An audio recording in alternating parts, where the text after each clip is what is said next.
야, 이 사회자가 점점 더 훌륭해지셔가지고 정신 바짝 안 차리면은 이제 말을 잘못하거나 뭐 했다가는 큰일 나겠다는 예감이 듭니다. 우선 왜 여자의 후손인가? 이 세상에 여자가 낳지 않은 사람이 어디 있는가 하는데 목사님 하신 설명으로는 남자는 씨고 여자는 밭으로 그 비유가 됩니다. 그러니까 이제 씨는 한번 잘못되면은 이건 구제불능이지만은 이제 밭은 항상 갈아엎고 새로 이제 그 좋은 씨를 뿌리면 또 좋은 씨가 나기 때문에 희망은 밭에 있다는 거죠. 남자 여자 같이 선악과를 먹고 타락했지만은 이 남자는 하나님의 형상으로 지었어서 표현하는 존재로 지었기 때문에 그렇기 때문에 남자는 그 선악과를 먹고 하나님 같아지려 했을 때 이제 구제불능에 가까운 이제 그런 이마에 땀이 흘려 종신토록 수고해야 겨우 밭에 채소를 먹는 이제 이런 이제 말씀을 하셨고 그 여자는 항상 체질이 같은 사람이지만은 체질적으로 받아들이는 데서 행복을 느끼고 그 받아들이는 것을 잘하는 이제 그런 체질입니다. 그래서 이제 흙과 같이 언제라도 가시와 엉겅퀴가 났더라도 갈아엎으면 새밭이 될 수 있기 때문에 그래서 희망을 여자의 후손에 둔 것이다. 이제 이렇게 그 설명하신 적이 있고 그리고 성경을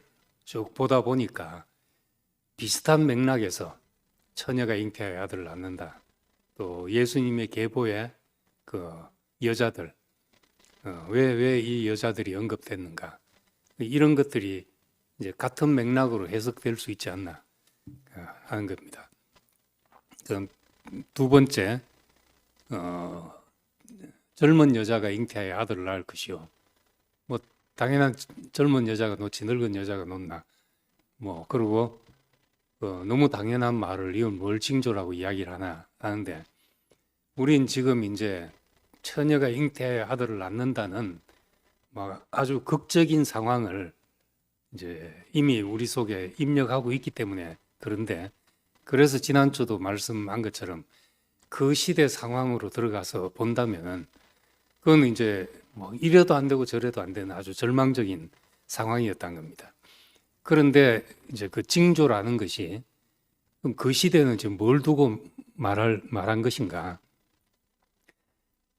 우리는 지금 이미 예수로 그걸 해석을 해버려 가지고 그 시대 상황이 잘 설정이 안 되는데 유대인들이 성경을 해석한 것을 보면은 그 젊은 여자가 잉태하여 아들을 낳을 것인데 그 임마누엘이라 하나님과 함께하는 사람이다. 이거는 그 아들 아하스의 아들 히스기야를 두고 한 말이라고 이제 그 어떤 문자적으로 또 그 시대 상황을 가지고 설명하면 그렇게 설명할 수 있다는 겁니다. 그러니까 이제 우리의 예수에 대한 해석을 다 우리 속 일단 내려놓고 그 상황을 보면은 왕비 중에나 그 지금 젊은 사람 여자 중에서 잉태할 것이다. 그때가 이제 막 히스기야가 태어날 즈음인지 어쩐지 그런 상황이었다는 거죠. 그리고 그 뒤에 어쨌든 히스기야라는 역대급 왕이 나왔으니까 다윗 이래로 가장 선왕으로 꼽히는 왕이 히스기야입니다. 히스기야가 나왔고 참 그 아수르 군대를 누구를 의지하지 않고 그냥 하나님 앞에 무릎을 꿇음으로 해결하고 자기의 죽음의 문제도 하나님 앞에 무릎을 꿇음으로 해결해서 뭐 실수도 있었지만은 말년에 변질되고 한 것이 없이 간 왕이었거든요. 그래서 그 다소는 그 시대 상황으로 보면 히스기야가 메시아였던 거죠. 하나님의 기름 부음 받은. 그래서 이 젊은 여자란 걸 우리가 너무 그 처녀가 잉태하여 아들을 낳을 것이다는 우리 속에 고정된 관념을 버리고 보면은 그 시대는 이제 이 말이 어떤 하나님이 함께 하시는 사람이 나오는 것을 그 예견한 이야기로 이렇게 이제 볼 수 있다 하는 것이고, 그다음 세 번째가 철장으로 만고. 그 이제 철막대기 강하다는 뜻인데 이제 강함을 상징하는데 우리한테는 이제 양면성이 있습니다. 그 요한계시록에도 보면은 다윗의 뿌리고 유다의 사자고 다윗의 뿌리인 어린 양, 이제 요한계시록 그런 말이 나옵니다. 유다 지파의 사자, 그 사자는 가장 강한 짐승이잖아요. 유다 지파의 사자고 또 다윗의 뿌리인 어린 양은 정반대되는 개념을 예수를 묘사하는 데 쓰고 있죠. 그러니까 이제 이것도 목사님 계시록 이야기할 때 한편으로는 우리는 하나님 나라에서는 어린 양이고 또 대적 앞에서는 세상 앞에서는 사자의 형상을 가지고 서게 된다. 무조건 뭐 어린 양이라 하고 어디 가서나 그냥 비실거리고 이런 것이 아니라 어떤 자리에서는 우리가 당당해지고 담대하고 어떤 자리에서는 또 어린 양이고, 바울의 표현을 하면 바울도 그 고린도후서 10장인가 11장인가 거기 보면은 내가 떠나면 담대하고 너희와 함께 있으면 겸비한 나 바울은, 이런 표현이 있습니다. 같이 있을 때는 나는 한없이 너희 앞에서는 겸비하고 낮아지고 이런 사람이지만은 내가 밖에 나가서 복음을 전할 때 난 또 담대한 사람이다. 그래서 떠나면 담대하고 함께 있을 때는 겸비한 나 바울은, 이제 이런 얘기를 합니다. 그러니까 그 말은 내가 형제들 앞에 섬겨야 되는 자리에서 군림한다든지 세상에서 싸워야 되는 자리에서 비실비실 한다든지 그게 아니라는 거죠. 이제 그런 이제 양면성이 있기 때문에 어린아이는 약함을 나타내지만은 그 약한 아이를 통해서 아이가 장차는 또 철장을 가지고 만국을 다스린다, 이런 표현이 가능한 거죠. 예. 답이 됐나 모르겠네요. 예. 오늘은 9장 이사야 9장입니다. 이사야서 중에서도 이사야 9장은 제 7장과 함께 예수의 탄생을 직접적으로 묘사하고 있는 이제 그런 장이고, 예수님에 관해서 이렇게 정확하게 말씀을 700년 전에 할 수가 있나, 이럴 만큼 예수가 아니면 해석되기 힘든 그런 장입니다. 이사야 뒤에도 마찬가지지만은 이 이사야 9장은 복음성가도 많이 나오고 하는데 나중에 또 우리 기열 형제가 잘 찾아가지고 또 같이 예, 복음성가 제가 아는 것만 해도 몇 곡이 되는데 이사야 9장은 그만큼 이제 중요한 장입니다. 처음에 전에 고통받는 자들에게는 흑암이 없으리로다. 옛적에는 여호와께서 스불론 땅과 납달리 땅이 멸시를 당하게 하셨더니 후에는 해변길과 요단 저쪽 이방의 갈릴리를 영화롭게 하셨느니라. 이것은 이제 신약 성경에도 인용되어 있는 말입니다. 이방의 갈릴리 그리고 스불론 땅과 납달리 땅, 이것이 예수님께서 다니셨던 땅입니다. 예수님 활동하던 주 무대가 여기 이사야 9장에 이렇게 구체적으로 언급이 되어 있습니다. 그럼 왜 이것이 전에 고통받는 자들이고 흑암에 앉았던 사람들인가? 옛적에는 스불론 땅과 납달리 땅이 멸시를 당하게 하셨더니 이렇게 했습니다. 우리 12지파가 가나안 땅에 들어가서 분배받은 땅이 이제 이렇게 됩니다. 단부터 브엘세바까지 해서 단이 제일 변방에 있는 지파고, 이 단 지파는 나중에 이제 뭐 거의 계시록에서는 사라지고, 그리고 이제 그 사사기 시대에도 거의 사라질 뻔한 지파였습니다. 그 다음으로 이제 외적이 침입에 들어올 때 변방부터 들어오잖아요. 북쪽에 아수르, 바벨론 이런 나라들이 들어올 때 제일 먼저 침해받고 초토화된 지역이 이 갈릴리 땅, 납달리와 스불론 이 지역입니다. 그래서 전에는 여호와께서 스불론 땅과 납달리 땅이 멸시를 당하게 하셨다. 그리고 이제 고통받는 사망의 그늘에 그늘진 땅에 거주하던 자, 이런 묘사가 나오는 거죠. 이 변방에 있었기 때문에 이제 그렇습니다. 그리고 이 12지파가 들어올 때 원래 가나안 족속들이 살고 있는 땅에 들어왔습니다. 살고 있는 땅에 들어와서 이제 요단강이란 것이 갈릴리와 사이잖아요.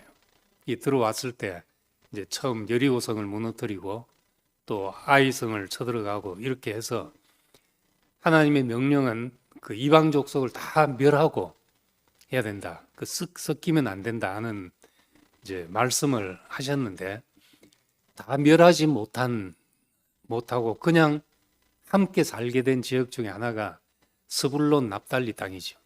여기는 여호수아나 갈렙 같은 그런 대장군이 있는 지파도 아니고 그냥 고만고만하게 살아서 이스라엘 전 역사 속에서 한 번도 주인공이 된 적이 없는 그런 지파고 그런 지역입니다. 사사기에 보면 이제 12 사사들 가운데 여기 스불론 지파에서 나온 한 사사가 있었는데 그냥 뭐 거의 몰라도 되는 정도의 사사가 있어가지고 한 사람 정도 있는 정도. 납달리 땅에서는 우리가 아는 인물이 하나도 없는 그런 지역입니다. 그러니까 이 유대 지방에서도 멸시받는 지역이었고 또 다른 족속들을 몰아내지 못하고 섞여 살아서 이방적인 색채가 가장 강하기 때문에 여기는 이제 유대인들, 정통파 유대인들이 볼 때는 너는 아니야 이런 지역, 우리 유대인이라고 할 수 있나 저것들을, 그런 정도의 이스라엘 족속이 할 수 있나 하는 정도의 땅이었습니다. 근데 이제 이렇게 흑암에 앉은 백성이 큰 빛을 보고 사망의 그늘진 땅에 거주하던 자에게 빛이 비치도다. 2절에 그렇게 말했는데 이건 물론 스불론 땅과 납달리 땅을 향해서 한 말이지만은 하나님이 일하시는 원리가 항상 이러하다는 겁니다.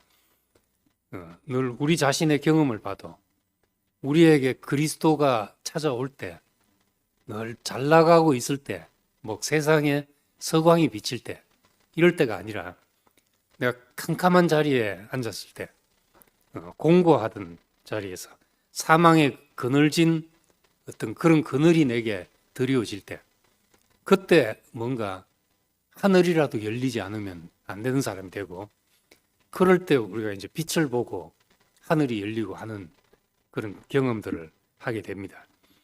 이건 창세기 1장에서 나오는 1장 2절에 땅이 혼돈하고 공허하며 흑암이 깊음이 있고 하나님의 신은 수명이 운행하시더라.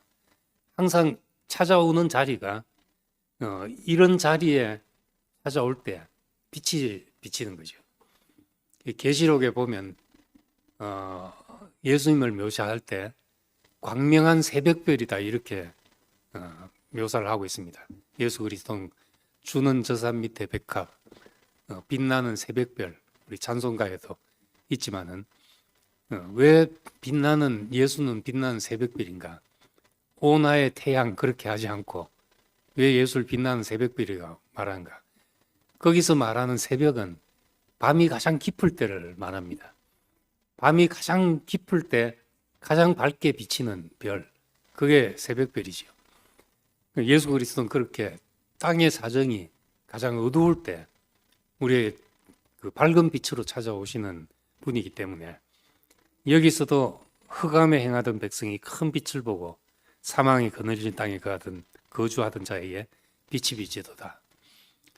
스불론 땅과 납달리 땅뿐만 아니라 그리스도를 만나는 자리가 우리 항상 그렇다는 것을 알게 되죠. 창세기 1장도 그런 상황에서 빛이 있으라 하심에 빛이 있었고 하나님 보시기에 심히 좋았다. 이것이 이제 창조의 시작이잖아요. 누가 그 처음 혼돈과 고금과 흑암을 누가 알았겠는가? 이건 시간적으로 말하자면 사람이 만들어지기 이전입니다. 사람이 있기도 이전, 생각하기도 이전에 어떻게 혼돈과 공허와 흑암이 깊음 위에 있다는 걸 어떻게 알았겠냐는 거죠. 물론 성경을 하나님이 계시해 주셔서 알았다 하면은 뭐 할 말이 없지만은, 그렇지만 그 말 가지고는 세상에 통하지도 않거든요. 근데 우리가 깊이 생각해 보면 누군가는 이걸 썼는데 이걸 그냥 자기도 모르는 말을 받아쓰기 했겠냐? 아니면은 그 사람의 상태가 그렇기 때문에 그런 말을 썼겠냐?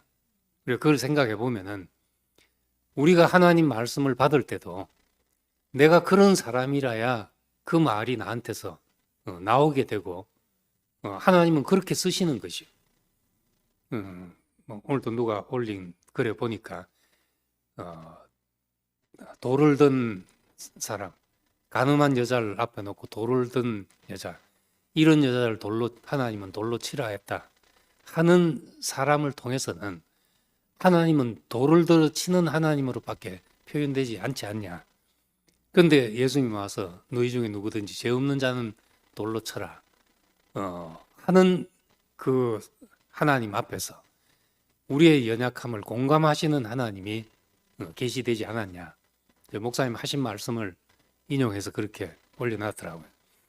이제 그 말씀처럼 하나님은 자신을 표현하시는데 그냥 아무나 불러서 이거 받아쓰기 해 하고 받아써서 성경을 기록한 게 아니라 그 사람만큼 계시된다는 걸 생각하면은 창세기 1장에 있는 이것도 이 쓴 사람의 상태라고 볼 수 있죠. 자기 자신이 누군가 창세기 1장을 썼을 텐데 쓴 사람이 자기 자신이 혼돈과 공허와 흑암이 깊음 위에 있던 상태에서 하나님의 말씀이 자기에게 빛이 되고 빛이었기 때문에 하나님이 이렇게 천지를 창조했겠구나 하는 것을 알게 된 것입니다. 그러니까 우리의 유린된 땅, 사탄에게 점령된 인생, 우리 그것이 창세기 1장 2절이라면 하나님이 우리에게 그 빛으로 오신 것, 우리에게 영원한 목적과 계획을 가지고 찾아오셔서 그 하나님이 비침으로 말미암아 우리 용도를 알게 된 거죠. 내가 어디에 쓰여야 될 존재인지를 알게 된 것. 이것이 이제 우리 흑암에 행하던 백성에게 비친 큰 빛이라고 이제 그렇게 말할 수 있습니다. 이 말은 그 시대에도 그랬지만 우리에게도 똑같이 이런 방식으로 임하구나 하는 걸 알 수 있죠. 근데 이 중에 이제 특별히 언급된 서불론 땅과 납달리 땅, 이 땅은 말한 대로 늘 저기들로 먼저 침략을 받는 곳이고 또 변방이고 그리고 이곳에서 다른 문화들과 섞여가지고 유대인 취급도 잘 못 받는 그런 곳이고 하는 이제 이건데 12지파가 야곱의 12아들로 시작이 됐잖아요. 근데 이 야곱의 12아들에 대해서 야곱이 축복한 내용을 보면은 물론 그렇게 말해서 이 12지파가 이렇게 됐다고 할 수 있지만은 사실은 어느 정도 후대에 쓰여진 것이죠. 그러니까 이 12지파가 되어가는 걸 보면서 말했다고도 할 수가 있습니다. 근데 여기서 이제 납달리 지파에 대해서 예언해 놓은 야곱이 납달리에 대해서 말씀해 놓은 걸 보면은 납달리는 노인 암사슴이라 아름다운 소리를 바라는도다. 이렇게만 예언이 되어 있습니다. 이게 무슨 말인지 알 길이 있습니까? 도무지. 납달리 지파만 본다면. 납달리는 노인 암사슴이라 아름다운 소리를 바란다. 그럼 이 납달리 지파가 사는 곳에 사슴이 많단 말인가? 아니면 그 특성이, 납달리의 특성이 뭐 사슴처럼 목이 길어서 슬픈 짐승인가?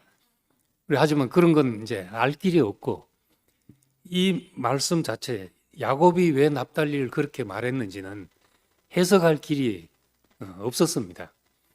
그런데 이제 신약에 와 보니까 예수님이 여기를 다니신 거죠. 여기 보면 이제 우리 여기서 납달리, 스불론이 갈릴리 이 서쪽 이쪽이라는 걸 봤죠. 스불론과 납달리 땅, 이 지역이 이제 갈릴리 지역입니다. 근데 여기 왼쪽 사진을 보면은 왼쪽에 그 갈릴리, 밑에 나사렛, 가버나움, 또 뭐 가나, 고라신, 디베랴, 성경에 신약 성경에 나온 지명들이 예수님 초기에 활동했던 지명들이 다 이 납달리 땅과 스불론 땅에 여기 딱 거기가 뭐 크게 넓게 딴 데 다니신 데도 없습니다. 예수님께서 어디서 주로 활동하셨냐 그렇게 물으면 스불론 땅과 납달리 땅에서 활동하셨다. 나사렛이 그 스불론 땅에 있죠. 스불론 지역에서 자라서 납달리 지역에서 활동하시고 여기가 예수님 활동의 거의 전부입니다. 그래서 그걸 알고 이렇게 본다면은 이 스불론과 납달리 그리고 특히 이제 스불론의 납달리에 대해서는 노인 암사슴이라 여기서 아름다운 소리가 발하게 될 것이다. 아름다운 소리가 나타나게 될 것이다.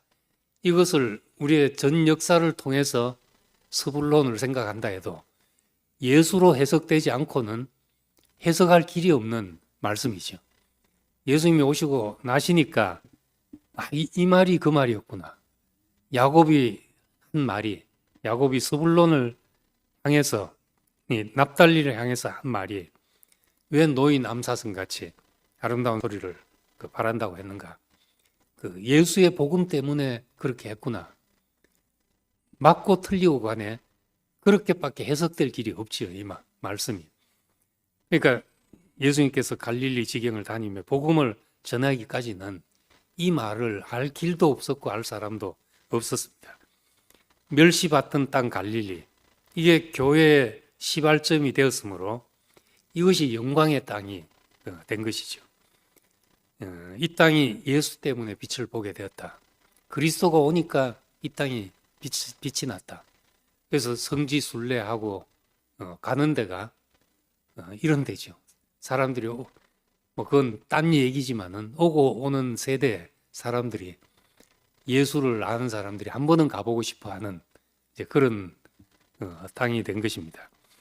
우리도 마찬가지로 우리가 쓰일 땅이 쓰일 곳이 없다면은 버려진 땅과 마찬가지잖아요. 스불론과 납달리 땅과 마찬가지의 사람이었을 겁니다. 근데 인생은 쓰일 일을 만날 때 그 가치를 바라게 되죠. 그래서 스불론과 납달리, 해변길과 이방의 갈릴리 여기 언급된 것이 공교롭게도 예수님의 주 활동 무대가 되었고 그리스도 때문에 큰 빛과 영광을 보게 됐던 겁니다.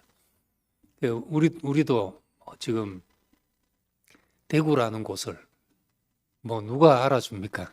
요즘 K 드라마, K 뭐 영화 이런 것들이 우리가 인식하는 것보다 세계 사람들이 더 좋아하고 해서 이제 국뽕을 맞기도 하고 그러기도 하는데 뭐 그 중에서도 대구 하면은 설명을 또 해야 됩니다. 외국 사람들이 서울 하면 이젠 대부분 압니다. 한국에서 어디 있었냐. 부산만 해도 아는 사람들이 꽤 있고, 이제 대구 하면 안 와본 사람한테는 설명을 해야 됩니다. 여기 뭐가 있냐 하는데, 뭐가 있냐 설명하자면 이제 대구교회가 있다. 이거 왜 뭐 경치가 좋다, 이걸 어디 가서 스위스 가서 자랑을 하겠으며, 산이 우리 팔공산 앞산이 있는데 올라가면 좋다 해봐야 로키 산맥 가가지고 그 무슨 자랑이라고 내놓겠습니까?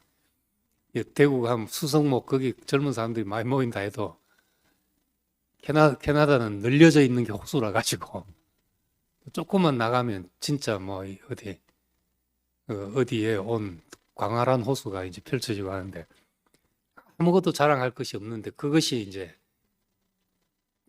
자랑과 동시에 정말 우리 안에 귀하게 여겨지는 것이 되잖아요. 이 스불론과 납달리도 이제 그런 것과 마찬가지였던 겁니다. 예수의 발자취가 있는 곳, 그의 복음이 흘러가도록, 그의 복음이 바라도록 쓰여진 자리, 암사성 같이 아름다운 소리를 바라는 그런 곳이라는 거죠. 그 다음 6절에 이제 그 앞에 3절에 주께서 이 나라를 창성하게 하시며 그 즐거움을 더하게 하셨으므로 추수하는 즐거움과 탈취물을 나눌 때의 즐거움과 같이 그들이 주 앞에서 즐거워하오니, 이렇게 했습니다. 이것도 마찬가지로 이사야는 어떤 700년 뒤의 일을 내다보고 이 말을 했을 리는 없을 거라고 생각이 됩니다. 그 당시 지금 다급한 북쪽에서 북쪽 에브라임, 즉 이스라엘과 아람이 동맹을 맺어 쳐들어오고, 그 위에는 더 무서운 아수르가 있고, 남쪽에는 절대 넘나볼 수 없는 애굽이라는 강대국이 있고, 이런 상황에서 700년 뒤 이야기하고 있을 여유가 어디 있겠냐는 거죠. 그러니까 이제 이 말은 그 시대를 말한 건데, 그 시대를 보면은 이 3장 말씀이 성취가 됐냐,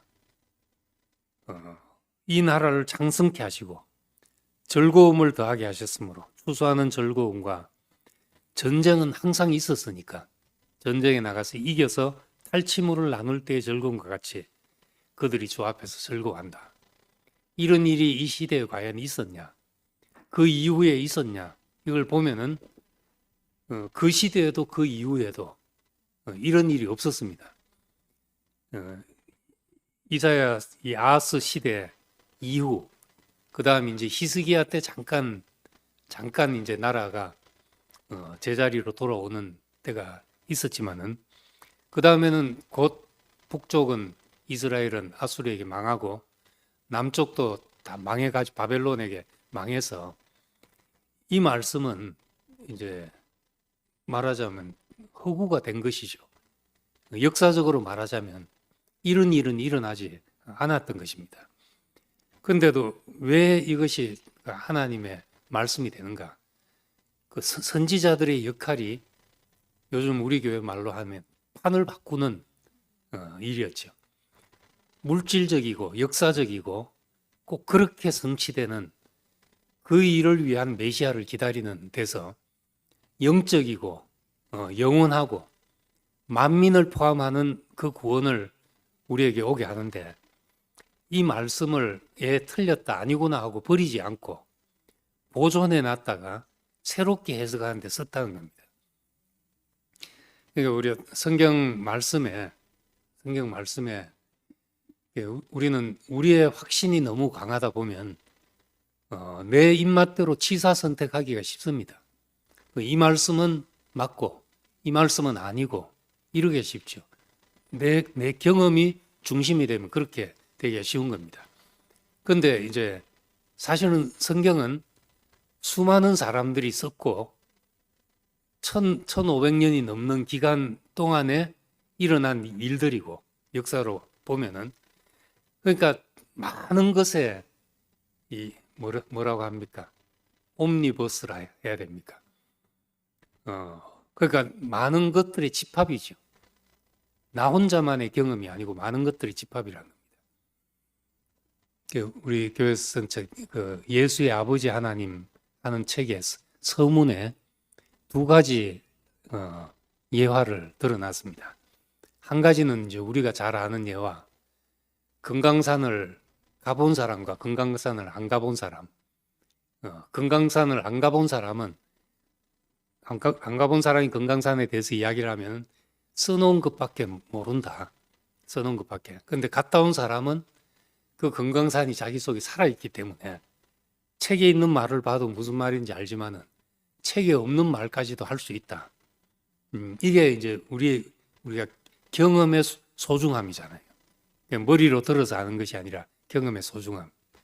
근데 이제 이게 중요한데 또 한 가지 알아야 될 얘기가 있어서 예를 한 가지 거기에 더 든 것이 있습니다. 어떤 사람이 바닷가에 가서 출렁이는 바다를 보고 정말 시원한 감동을 받고 집에 와서 집에서 자기가 갔다 온 것을 지도로 보니까 지도 속에는 그런 감동이 없거든요.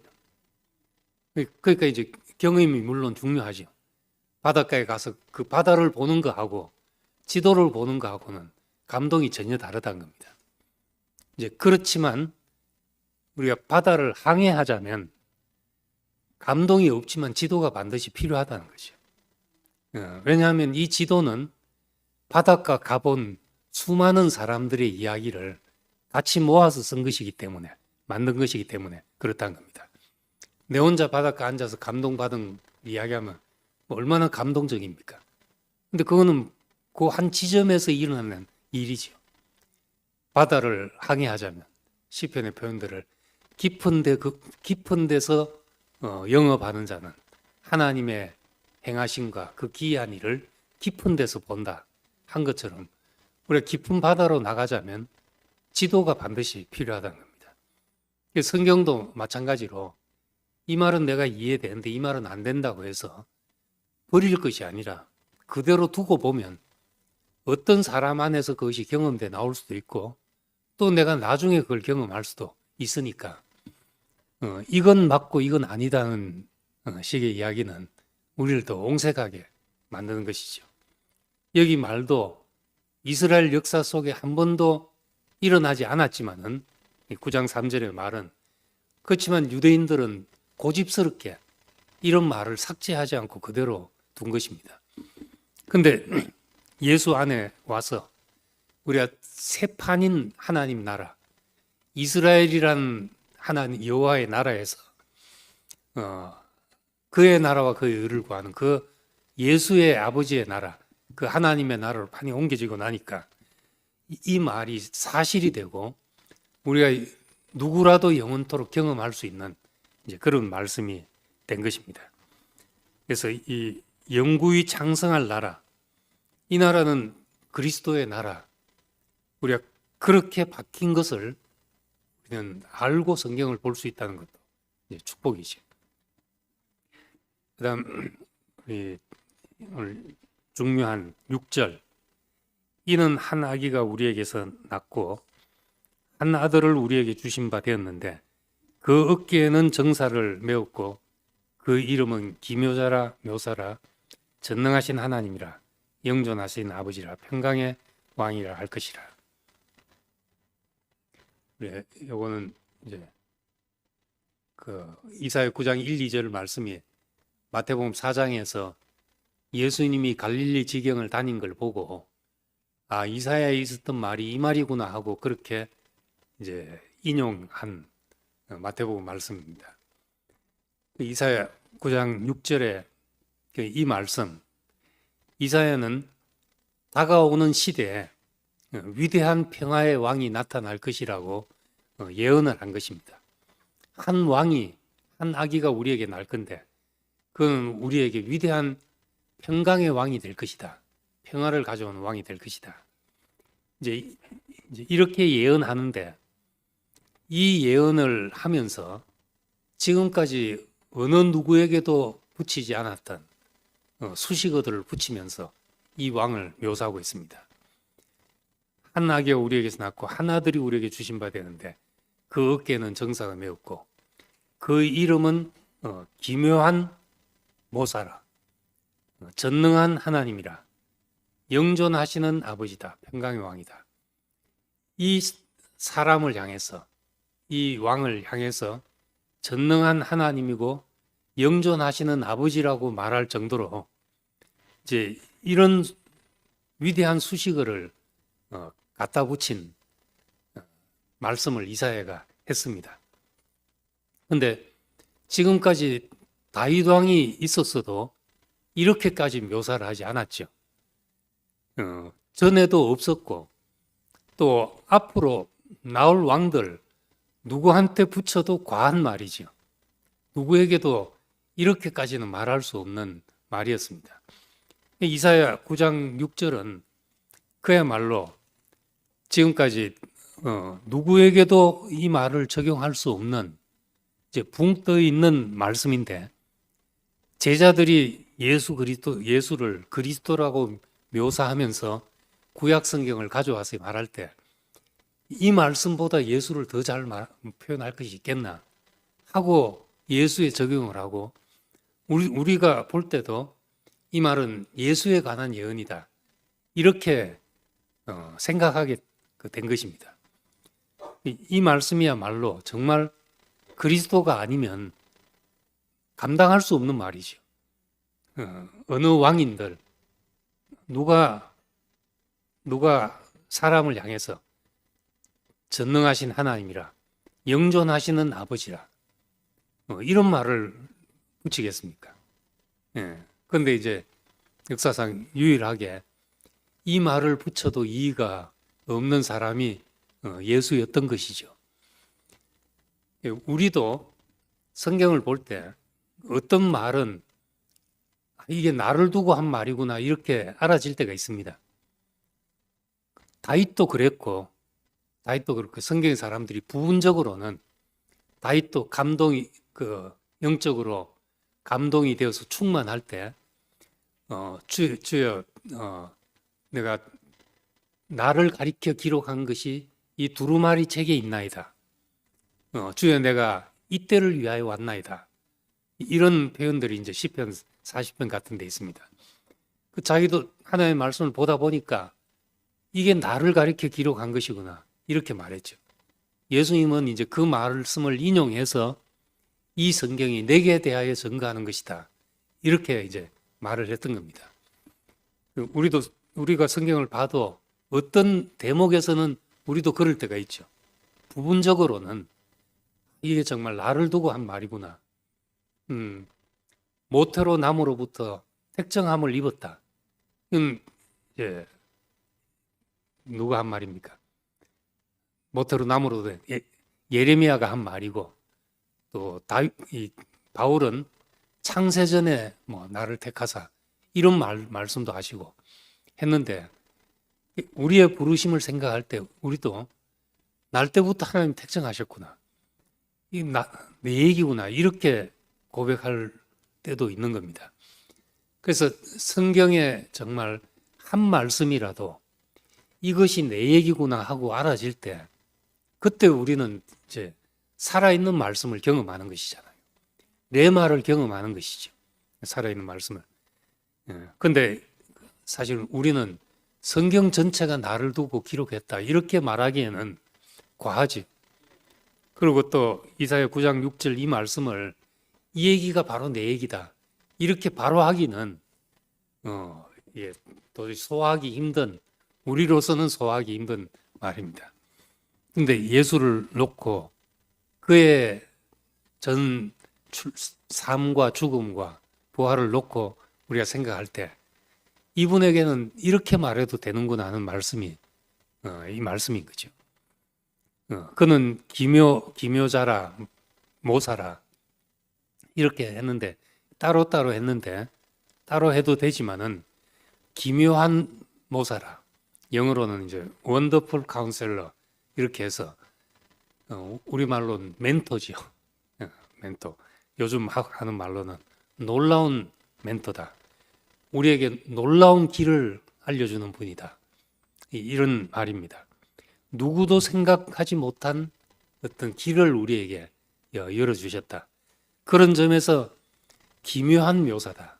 원더풀 카운셀러다. 이렇게 말하고 있습니다. 건축자가 버린 돌이 진모퉁이의 머릿돌이 되었나니 이는 여호와께서 행하신 것이요 우리 눈에 기이한 바로다. 시편 118편에 있는 이 말씀을 베드로도 갖다 인용해서 썼고 마태도 인용했었고 신약 성경에서 가장 여러 군데 인용된 말 중에 한 말입니다. 이 세상에 다 버린 것을 하나님이 진모퉁이의 머릿돌이 되게 하셨다. 이건 세상에 참 있을 수 없는, 다 이건 쓸모없다 한 것을 하나님이 가장 요긴한 것으로 쓰더라. 이건 놀라운 일이라서 우리 눈에 기이하다. 이런 것이 바로 하나님이 하시는 일이고 우리 눈에는 기이하다. 이렇게 말한 거죠. 이 말을 딴 말로 하면 원더풀 카운셀러다. 그렇게 말한 겁니다. 기묘한 묘사다. 죽음으로 죽음의 권세 잡은 자를 이기는 것. 이 세상에 상상할 수 있는 방법입니까? 죽음은 끝인데 그래서 죽기를 무서워함으로 일생매여 종로로 다는데 죽음으로 죽음의 권세 잡은 자를 이긴다. 이것이 참으로 기이한 일이고 사탄도 생각하지 못했던 일이고 이건 누구도 생각하지 못했던 그런 일이었다는 겁니다. 그래서 우리는 이 기묘한 묘사다 하는 말이 합당하구나 이렇게 알게 되죠. 그는 이제 능하신 하나님이다. 우리말에는 전능하신 하나님이라고 표현되어 있는데 이제 전능한 하나님 하면 하나님 거의 뭐 하나님과 동격이라고 보고 그래서 기독교에서는 이런 구절을 들어서 삼위일체 하나님의 근거로 삼고 하죠. 그 삼위일체를 싫어하는 여호와 증인들은 이제 이 구절을 들이대면 뭐라고 해석한가 하면 전능하신 하나님이 아니다. 영어로 봐도 그 Almighty God가 아니고 그냥 Mighty God다. 이거는 그냥 이제 많은 사람들이 붙여질 수 있는 이름이다. 하나님은 Almighty God라면은 예수는 그냥 Mighty God다. 여호와 증인들 설명입니다. 우린 뭐 굳이 우린 그런데 뭐 삼위일체다 아니다 하는데 매일 필요가 없으니까 그런 걸 제껴놓고 능하신 하나님이라고 해도 이것은 이제 존재적인 이야기가 아니고 그의 하나님 사람임에도 하나님만 하시는 일이 그에게서 나타나기 때문에 능하신 하나님이라고 이렇게 말한다는 겁니다. 예수님이 내가 아버지께로 왔다 하는 것을 못 믿겠거든. 내 행한 일을 보고 나를 믿어라. 요한복음에 그렇게 말한 것이 있습니다. 내 행한 일, 내 하는 걸 보고 믿어라. 그렇게 말했습니다. 예수님, 우리는 지금 이제 삼위일체 논쟁을 거쳐서 기독교가 교리화된 다음에 우리 삼위일체를 이해할 때 존재적으로 예수가 뭐 신적인 존재로 이해를 하는데 원래는 그런 것이 아니었습니다. 원래 말하려고 하는 것은 우리가 지금 예수를 경험했는데 예수를 경험한 것이 하나님 경험과 조금도 다르지 않다는 겁니다. 그리고 이제 또 교회 시대에 예수는 없지만 성령을 통해서 우리가 경험하는 것이 예수가 계실 때 그와 함께 경험했던 것과 다르지 않다. 성령을 경험하는 것이 예수 경험과 다르지 않고 예수 경험이 하나님 경험과 다르지 않기 때문에 셋이 하나다는 이야기를 하게 된 것이죠. 이 교리화되다 보니까 이제 말이 어려워지게 됐는데 우리는 지금 우리가 그리스도를 경험하는 것이 다시 구약의 하나님을 찾을 필요가 없을 만큼 예수 경험이 하나님 경험이고 그래서 예수를 본 것이 하나님을 본 것이다 이렇게 말하게 된 겁니다. 그건 이제 그가 하는 일에서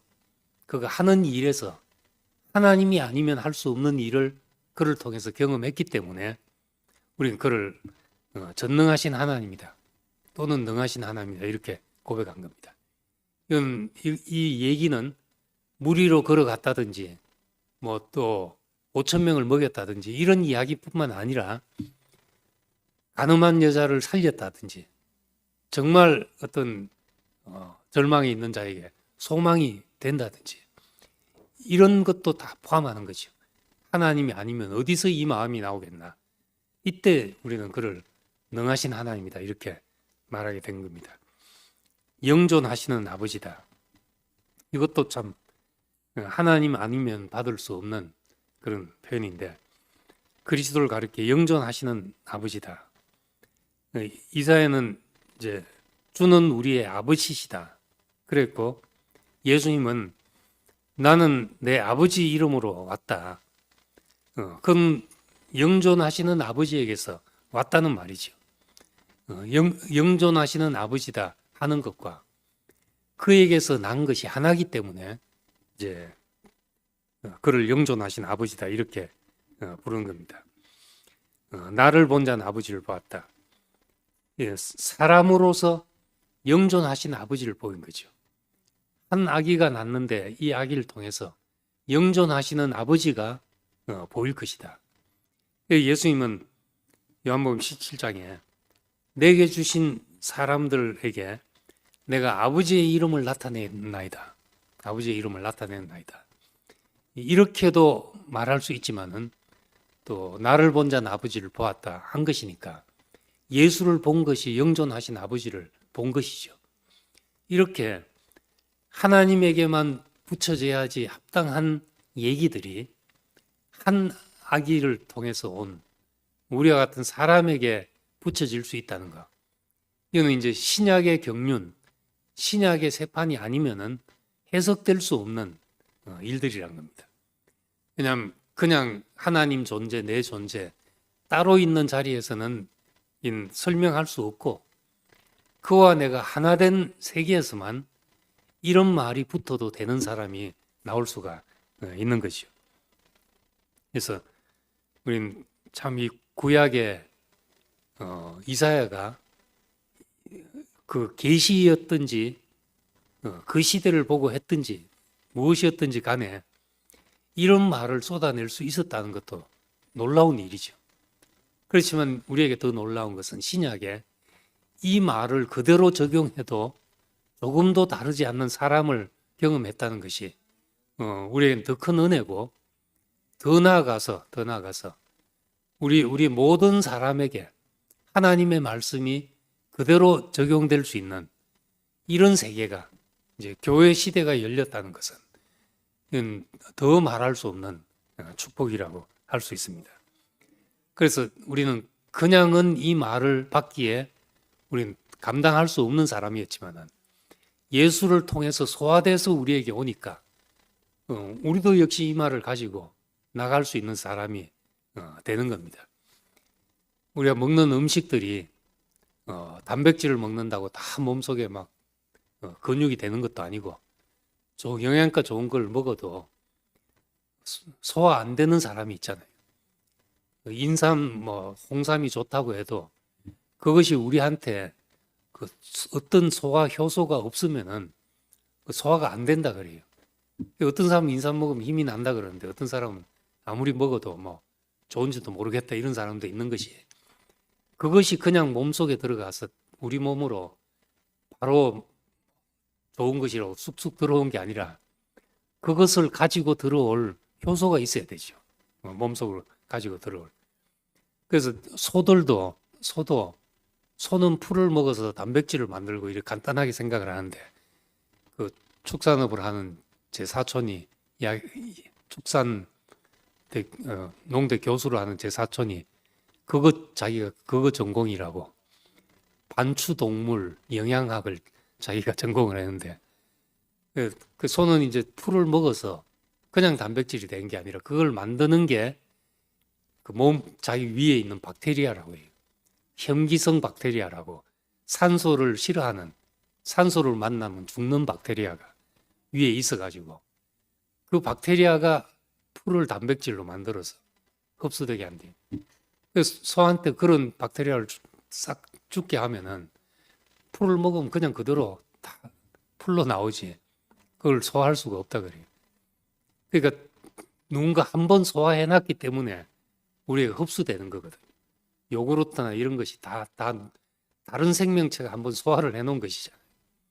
마찬가지로 우리 이 말씀들이 그리스도 안에서 이해가 되어서 예수의 죽음 안에서 이 모든 말씀이 소화가 돼서 이제 모든 사람이 소화할 수 있는 말로 이제 바뀌어져서 우리는 우리를 통해서 기묘한 묘사, 전능하신 하나님, 영존하시는 아버지가 우리를 통해서 나타날 수 있다는 이 소망을 가진다는 게 얼마나 큰 은혜인지 모릅니다. 마지막에 이제 7절에 그는 평강의 왕이다. 7절. 그 정사와 그 평강의 더함이 무궁하며 또 다윗의 왕자와 그의 나라에 군림하며 그 나라를 굳게 세우고 지금 이후로 영원히 정의와 공의로 그것을 보존할 것이라. 만군의 여호와의 열심히 이것을 이루리라. 그렇게 말했습니다. 그는 우리의 화평이시다. 신약의 말로 하면은 막힌 담을 흘러서 유대인과 이방인을 하나로 만들었다. 이것이 십자가 안에 있는 사람의 표식과도 같은 거죠. 뭐 십자가 하는데 그래서 어쨌다고 우리가 세상 사람들이 물으면 그들에게 보일 표식이 있어야 되잖아요. 그래서 십자가 하는구나. 그래서 예수구나 하는 표식이 있어야 되는데 그것이 이제 유대인들이 바라는 식으로 말하자면 화평인 거죠. 그래서 그들은 인사도 샬롬, 이스라엘이건 이란이건 그 중동 지방은 전부 인사가 발음은 조금씩 달라도 이란 사람들은 샬렘 이러더라고요. 샬렘. 이스라엘 사람들 샬롬하고 다 평화를 고대하는데 예수님이 탄식한 것처럼 예루살렘아 예루살렘아 지금 너희가 평화에 관한 소식을 알았으면 좋을 뻔하였거니와 지금 너희 눈에 가려졌다. 예수가 와도 예수를 보지 못하는 거니까 눈에 가려진 거죠. 예수님이 우셨다는 표현이 몇 번 있는데 우시면서 이 말을 하셨다는 겁니다. 예루살렘에 있어서 이 평화 종교마다 진리를 외치고 평화를 외치지만은 한 종교가 세상을 통일한 건 불가능하죠. 목사님도 그렇게 말씀했고 현실적으로도 어느 한 종교가 세상을 통일한다는 건 불가능한 거죠. 그러면 어떻게 할 수 있는 건가? 어떻게 평화가 올 수 있는 건가? 그거는 이제 오직 내가 십자가 안에 있는 실제 그 사람이 될 때 평화가 나타난 겁니다. 십자가를 외친다고 나타난 게 아니라 내가 그 사람일 때 나와 관계된 사람들에게 평화가 누려지는 것이죠. 목사님 한 말씀 중에 내가 기억이 깊이 나는 게 내가 말하는 십자가는 나에게 있어서 십자가는 내가 누구하고 더불어서라도 함께 살 수 있는 것이다. 누구하고 더불어서라도 화평을 누리는 것이다. 이것이 누가 봐도 십자가의 표식이라고 할 수 있잖아요. 그 사람이 정말 십자가 하더니만 저래서 그러는구나 하고 받을 수 있는 말이 된다는 겁니다. 이 평강의 왕, 이것이 이제 우리의 또 궁극적인 이럴 자리고 이것을 만군의 여호와의 열심히 이룰 것이다. 우리 보고 이렇게 하라고 하지 않고 이렇게 살아라 이렇게 되라고 하지 않고 이걸 다 말씀한 다음에 만군의 여호와의 열심히 이것을 이룰 것이다. 그래서 복음인 거죠. 우리에게. 우리 보고 하라고 했다면 율법과 다를 게 뭐가 있겠습니까? 이 주신 아름다운 한 세계가 당신이 이룰 것이다. 여기에서 우리는 안식을 누리고 복음이라고 세상에 선포할 수 있게 됩니다. 우리는 우리의 상황이나 내 개인의 사정이나 모든 걸 볼 때도 그 이 말이 궁극적으로 마지막에 붙으면 우리는 복음이 되고 안식이 되죠. 만군의 여호와의 열심히 이 모든 것을 이루실 것이다. 우리가 다 여기에 소망을 둘 수 있기를 바랍니다. 네, 감사합니다.